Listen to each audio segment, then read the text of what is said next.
வேதம் கிறிஸ்துவுடனான நம்முடைய ஐக்கியத்தை, ஒருமைப்பாட்டை திருமண உறவில் இருக்கிற ஐக்கியத்தோடு ஒப்பிட்டு சொல்லுகிறது. அதாவது வேதம் என்ன சொல்லுது?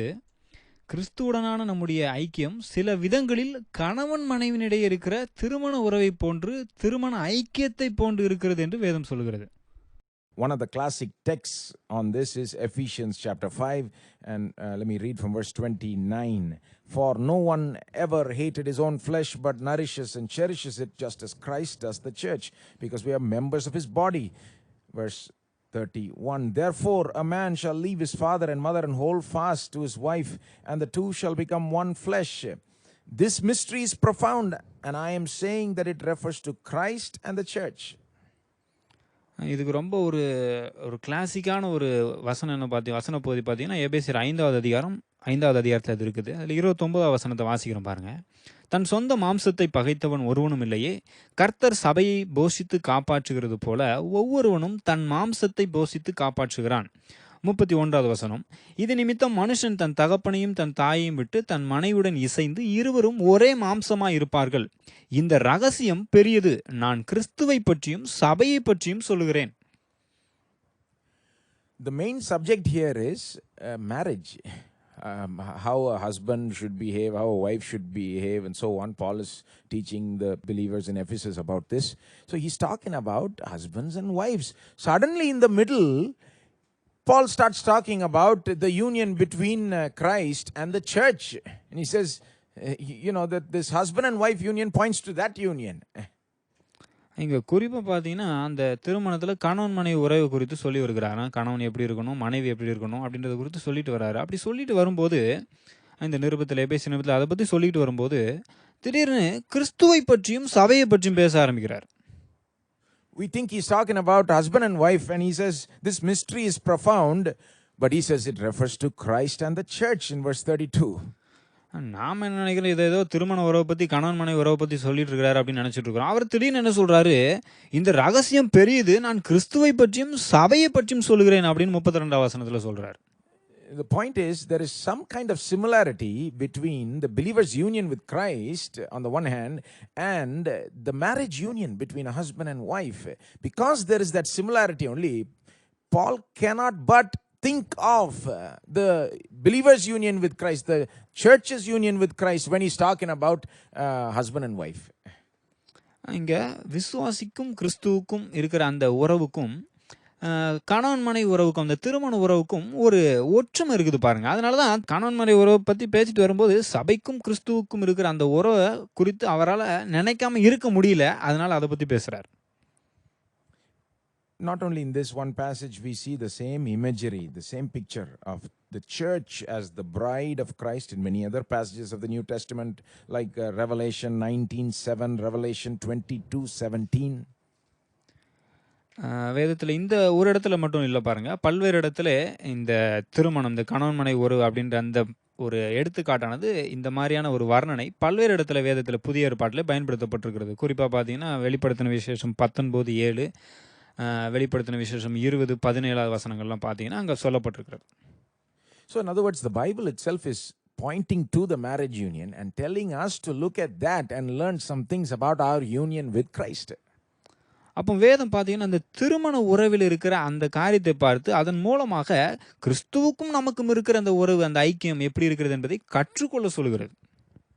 So what can we learn by looking at this marriage union? அப்போ அந்த திருமண உறவை நாம் பார்த்து அதிலிருந்து நாம் என்ன கற்றுக்கொள்ள முடியும்? Let me tell you one thing. One thing is, like a marriage, our union with Christ is a union of persons.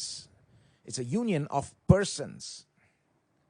அப்போ முதல்ல சொல்கிறேன் பாருங்க, என்ன இந்த திருமண உறவில் எப்படி இரு நபர்கள் இணைகிறார்களோ அதே போல் கிறிஸ்துவுக்கும் நமக்கும் இருக்கிற அந்த உறவு என்பது இரு நபர்களுக்கு இடையே இருக்கிற அந்த ஐக்கியம், உறவு அப்படின்னு சொல்லலாம். The believer's whole person is united with the person of Christ. அங்கே விசுவாசிகள் அந்த நபர்களாக கிறிஸ்து என்கிற அந்த நபரோடு இணைக்கப்படுகிறார்கள். This is something more than just feeling a strong connection with Christ or something like that. இது பார்த்தீங்கன்னா, கிறிஸ்துவுடன் ஒரு வலுவான இணைப்பை, ஒரு வலுவான தொடர்பை நீங்கள் உணர்வதைக் காட்டிலும் அதிகமானது. Sometimes we feel like we have a connection with someone because of the similarity with them, right? Maybe we both want the same things, we both have the same goals, and so we feel that strong connection with some people, right? சில நேரத்தில சில ஆட்களோட பார்த்தீங்கன்னா, நமக்கு வந்து ஒரு ஒரு ரொம்ப ஒரு வலுவான, ஒரு நெருக்கமான ஒரு இணைப்பு இருக்கிறதா உணர்றோம் இல்லையா? அதாவது 2 பேருக்கும் ஒரே காரியம் பிடிக்கும், ஒரே ஒரு லக்கோடு, ஒரே நோக்கத்தோடு செயல்படுவோம் அப்படிப்பட்ட ரீதியில ஒரு நெருக்கமான ஒரு இணைப்பு, பிணைப்பு இருக்கும். Like friends, right? Two people may be friends, they may have that union as friends because they have a kind of union in terms of hobbies and goals and whatever, interests and so on. உதாரணத்துக்கு பார்த்தீங்கன்னா, 2 நண்பர்கள் இருக்கிறாங்கன்னா, அந்த 2 நண்பர்களுக்கு இடையே பார்த்தீங்கன்னா, ஒரு நெருக்கம் இருக்கும். என்னன்னா, அவங்களுக்குள்ள இருக்கிற அந்த சில காரியங்கள், விளையாட்டு குறித்த காரியங்கள், பொழுதுபோக்கு குறித்த காரியங்கள், அல்லது இன்னும் தங்களுடைய வாழ்க்கையின் லக்கை குறித்த காரியங்கள், இதெல்லாம் பார்த்தீங்கன்னா, ஒண்ணு போல இருக்கும். But as special as this kind of connection may feel, it may never involve an actual union of the two persons. அந்த இணைப்பு பார்த்தீங்கன்னா, ரொம்ப விசேஷித்த விதமா இருக்கலாம். ஆனா உண்மையிலேயே அந்த 2 நபர்களுக்கு இடையே ஒரு ஐக்கியம் அப்படின்றது அங்க இருக்காது. In other words, some part of you may feel connected to that other person, but you as a whole person are not united to the other person, the friend or whoever. அப்போ உங்கள்ல சில காரியங்கள், சில பகுதிகள் அவர்களோடு இணைக்கப்பட்டதா நீங்க உணரலாம். ஆனா உங்களுடைய ஒட்டுமொத்தமா முழுமையா நீங்க ஒரு முழு நபரா அவரோடு இணைக்கப்பட்டதா அங்க இருக்காது. But the marriage union is on another level. Our whole person is united with our spouse. ஆனா திருமண உறவு என்பது பார்த்தீங்கன்னா, ரொம்ப முற்றிலும் வித்தியாசமானது. இது எப்படின்னா, நம்முடைய முழு நபரும் நம்முடைய துணைவியோடு, வாழ்க்கை துணையோடு அங்கே முழுவதுமாக இணைக்கப்படுகிறது. That's how union with Christ is. It's not just where some part of you is united to Christ, where you just feel a strong connection with Christ. No, it's more than that. அதனால தான் கிறிஸ்துவோடு இருக்கிற அந்த இணைப்பு, ஐக்கியம் என்று சொல்லும்போது, அங்க வந்து ஏதோ நம்முடைய சில பகுதிகள் மட்டும் அவரோடு இணைக்கப்பட்டிருக்குது அப்படின்னு கிடையாது பாருங்க. அதை தாண்டி இன்னும் மேலாக முழுமையான ஒரு இணைப்பு இருக்கிறது. It's not just like we like some things about Christ, we like his love for people, and we feel a strong affinity to him, and we have the same desires, and we feel very one with him in heart and mind and will and so on. No, it's not just that. There is something more than that. ஏதோ சில காரியங்கள் வந்து அவரை போல நமக்கு பிடிச்சிருக்குது, அவரிடத்துல இருக்கிற காரியங்கள் பிடிச்சிருக்குது, மக்களிடத்தில் அவர் அன்பு கூறுற காரியம் பிடிச்சிருக்குது, அவருடைய சில காரியங்களில் மட்டும் இருதயம், மனது, சில சித்தம் கொள்கிற சில காரியங்களில் வந்து ஒத்து போகிறோம் அப்படின்ற ரீதியில் மட்டும் கிடையாது பாருங்க. Your union with Christ, makes you feel a strong affinity to him, true, but your union with Christ is much more than that. It includes all of this, but it is much more because it is a union of your person with his person. அப்போ கிறிஸ்துவோடு இருக்கிற இந்த ஐக்கியம் என்று சொல்லும்போது, இந்த மாதிரியான சில காரியங்கள் ஒன்றா இருக்குது, அதெல்லாம் உண்மைதான். ஆனால் அதை தாண்டி முழுவதுமாக, ஒட்டுமொத்தமாக, முழு நபராக நீங்கள் அவரோடு அங்கே இணைக்கப்படுகிறீர்கள். And it involves the whole person. This union with Christ that you have as a believer, it involves your whole person.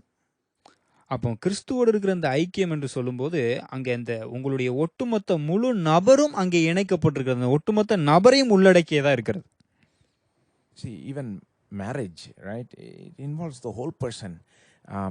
Even though the Bible speaks of marriage as one flesh union, we all know that it involves a lot more than just flesh. For a good marriage to really work, it involves the whole person being willing to become one with the other person. It involves oneness in heart, mind, will, purpose, in every way. திருமண உறவுன்னு வரும்போது பார்த்தீங்கன்னா, அதில் ஒரு முழுமையான ஒரு இணைப்பு, வேதம் கூட சொல்லுது இல்லையா, ஒரே மாம்சமாக இருக்கிறார்கள் அப்படின்னு சொல்லுது இல்லையா. ஆனால் அது மாத்திரம் கிடையாது, வெறும் சரீர ரீதியான அந்த மாம்ச பிணைப்பு மட்டுமல்ல, அதையும் தாண்டி மனம், இருதயம் என எல்லாவற்றிலும் ஒரு பிணைப்பு, இணைப்பு உண்டாகிறது. Similarly, our union with Christ, sometimes we think it only involves our spirit, but that is wrong. It involves our whole being. அதே மாதிரி பார்த்தீங்கன்னா, நம்ம கிறிஸ்துவோடு இருக்கிற ஐக்கியம் உறவிலும் கூட நம்ம என்ன நினைச்சோம், இது வந்து வெறும் ஆவிக்குரிய ரீதியில் இருக்கிற உறவு மட்டும் தான் அப்படின்னு நினைச்சோம். ஆனால் அது மட்டும் கிடையாது பாருங்க. அதை தாண்டி முழுவதுமாக ஒட்டுமொத்தமாக நம்முடைய முழு நபரும் அங்கே அவரோடு இணைக்கப்படுவது. It's true that we mainly experience our union with Christ as an inner union, as a spiritual union, as a soul union. The Bible itself describes this union we have with Christ as one spirit. In 1 Corinthians 6:17, right? It says, he who is joined to the Lord becomes one spirit with him. அதாவது கிறிஸ்துவோடு இருக்கிற அந்த ஐக்கியம் என்று சொல்லும்போது அது ஒரு உள்ளான ஐக்கியம், அது ஆவிக்குரிய ஐக்கியம் அப்படிலாம் சொல்கிறதெல்லாம் உண்மைதான். 1 கொரிந்தியர் 6:17 வாசிக்கிறோம் இல்லையா? அப்படியே கர்த்தரோடு இசைந்து இருக்கிறவனும் அவருடனே ஒரே ஆவியாக இருக்கிறான். அந்த ஆவிக்குரிய ஐக்கியம் என்பது உண்மைதான். Just as two people joined in marriage become one flesh, Christ and the believer become one spirit. திருமணத்தில் எப்படி இருவர் இணையும் போது ஒரே மாம்சம் ஆகிறார்களோ அதே போல கிறிஸ்துவோடு இணையும் போது ஒரே ஆவியா ஆகிறோம் அப்படின்றது உண்மைதான். But our bodies are not entirely left out. Because in the same passage where Paul calls this union as one spirit, he talks about how this union with Christ affects our body also. Just look at 2 verses before, in verse 15. Look at verse 15. அப்போ அது ஆவிக்குரிய ஐக்கியன்றதுனால சரீரத்தை அப்படியே ஒட்டுமொத்தமாக அப்படியே முழுவதும் விட்டுறணும் அப்படின்னு சொல்லலை பாருங்க. சரீரம் இங்கே இணைந்திருக்கிறது. அந்த 2 வசனம் முடி 15 வசனத்தை பார்த்தீங்கன்னா அந்த ஆவிக்குரிய ஐக்கியம் எப்படி சரீரத்தையும் பாதிக்குது அப்படின்னு சொல்றார். In verse 15, 1 Corinthians 6:15, Paul says, do you not know that your bodies are members of Christ? 1 கொரிந்தியர் 6:15 என்ன சொல்றார் அவரு? உங்கள் சரீரங்கள் கிறிஸ்துவின் அவயங்கள் என்று அறியீர்களா? He then says, shall I then take the members of Christ and make them members of a prostitute? Never. Do you not know that he who is joined to a prostitute becomes one body with her? As it is written, the two will become one flesh. Then only he says, he who is joined to the Lord becomes one spirit with him. அப்புறம் என்ன சொல்றாரு பாருங்க, அப்படி இருக்க நான் கிறிஸ்துவின் அவயங்களை வேசியின் அவயங்கள் ஆக்கலாமா? அப்படி செய்யலாகாதே.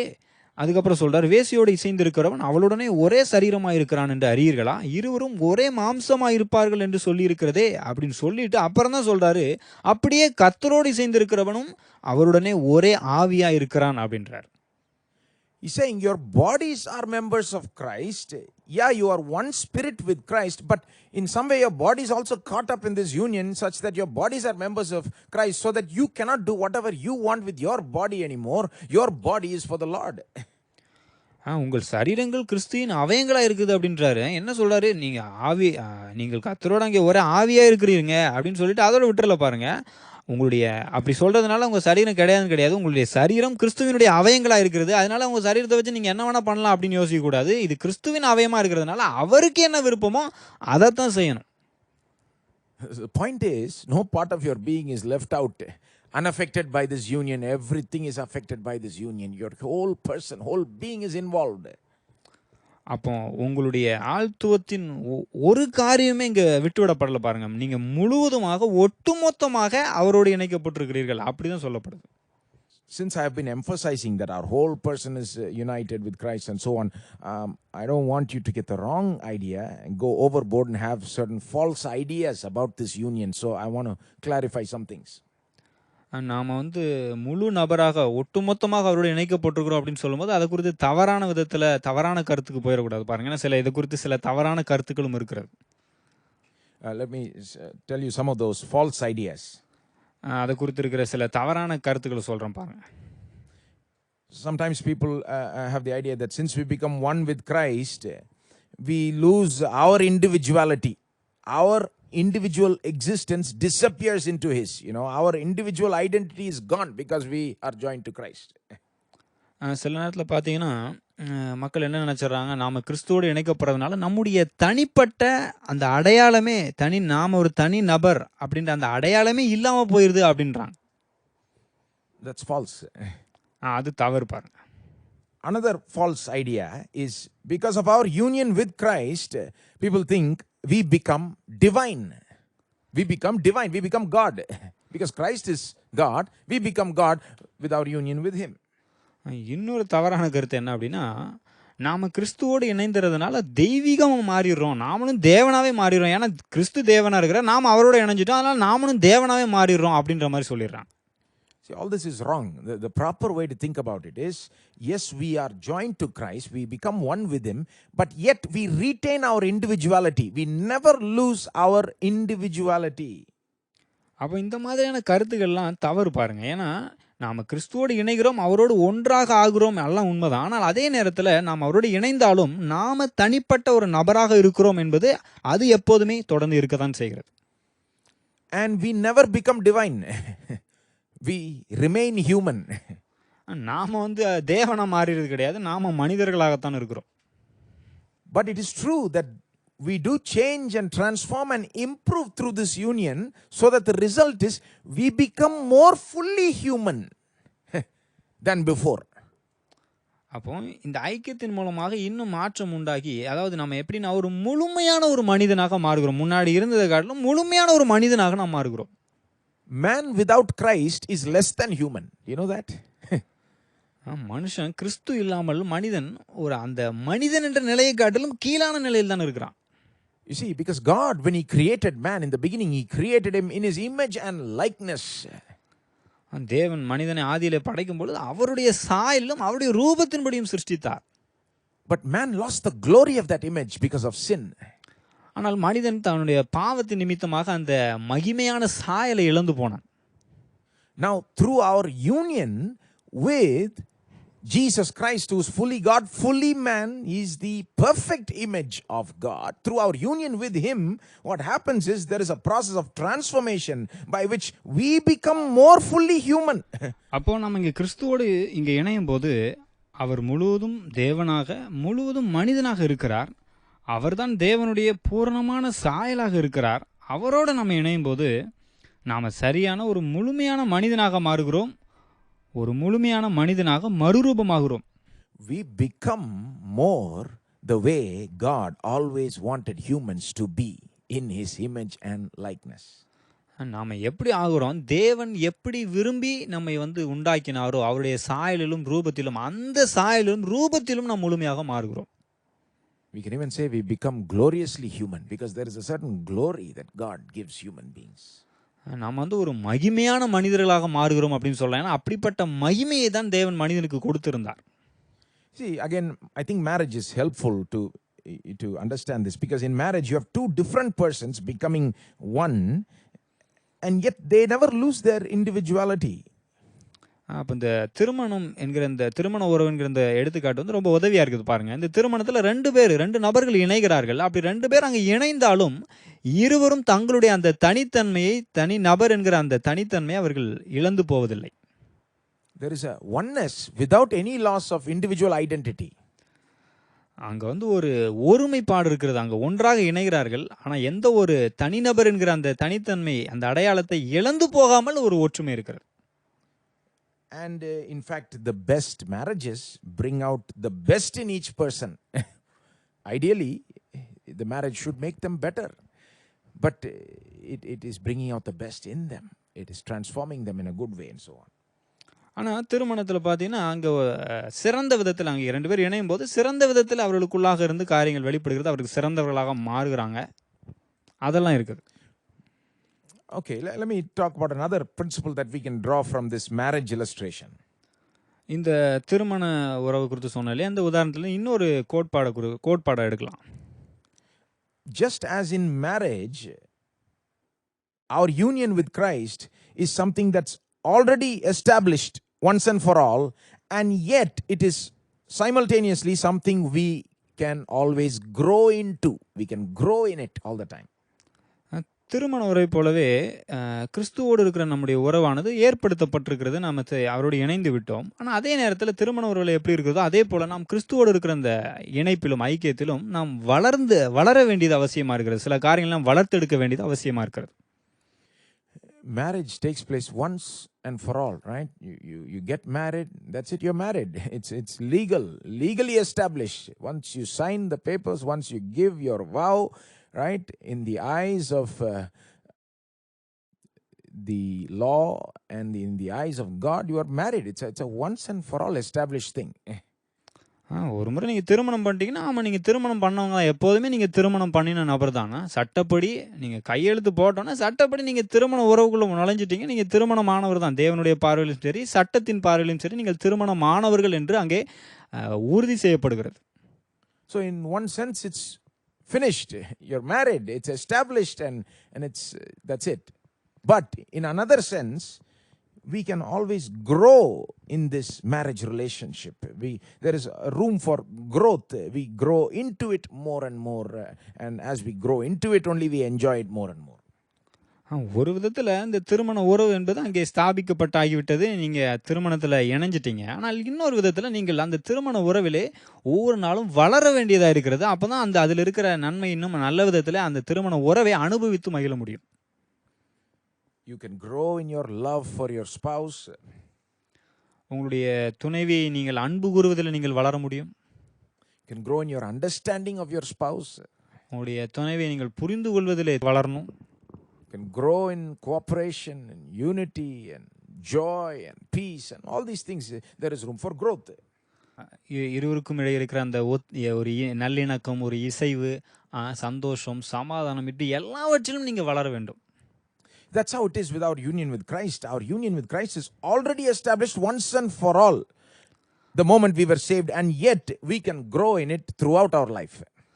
அதே மாதிரி தான் கிறிஸ்துவுக்கும் நமக்கும் இருக்கிற அந்த இணைப்பிலும் பார்த்தீங்கன்னா, அவரோடு கூட நாம் ஐக்கியமாயிட்டோம். அது ஸ்தாபிக்கப்பட்டாகிவிட்டது. அவரோடு நாம் இணைந்து விட்டோம். ஆனால் அதோடு கூட நாம் தொடர்ந்து ஒவ்வொரு நாளும் அவரோடு அந்த உறவிலே வளர வேண்டியது இருக்கிறது.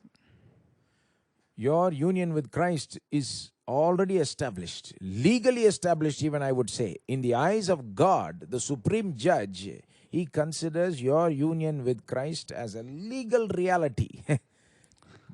அப்போ உங்களுக்கும் கிறிஸ்துவுக்கும் இடையே இருக்கிற அந்த உறவானது, அந்த ஐக்கியமானது ஸ்தாபிக்கப்பட்டாகிவிட்டது. இன்னும் கேட்டால் சட்ட ரீதியாகவே அது உறுதி செய்யப்பட்டு ஸ்தாபிக்கப்படுதுன்னே சொல்லலாம். தேவனுடைய பார்வையிலும் சட்ட ரீதியாகவும் கிறிஸ்துவும் நீங்களும் ஒன்றாக இணைக்கப்பட்டு விட்டீர்கள். In the eyes of the heavenly court, you are legally united with Christ the moment you got saved.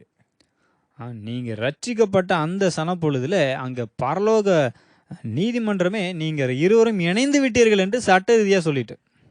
That's why you can inherit everything that belongs to Christ. அதனால தான் கிறிஸ்துவினுடையது எல்லாவற்றையும் நீங்கள் சுதந்திரிக்கிற சுதந்திரவாளிகளா இருக்கிறீங்க. But we can cultivate this union and grow in it throughout our life. ஆனா இந்த ஐக்கியத்தை, இந்த உறவை நாம நம்முடைய வாழ்நாள் முழுவதும் அதிகமாக வளர்த்தெடுக்க வேண்டும். அதுல தேர வேண்டும். Do we pay attention to our communion with the Lord? நம்முடைய கர்த்தரோடு இருக்கிற அந்த ஐக்கியத்துக்கு நாம் கவனத்தை செலுத்த வேண்டும். Do we obey him more and more in this relationship? இந்த உறவில் நாம் அதிகமா அவருக்கு கீழ்ப்படிய வேண்டும்.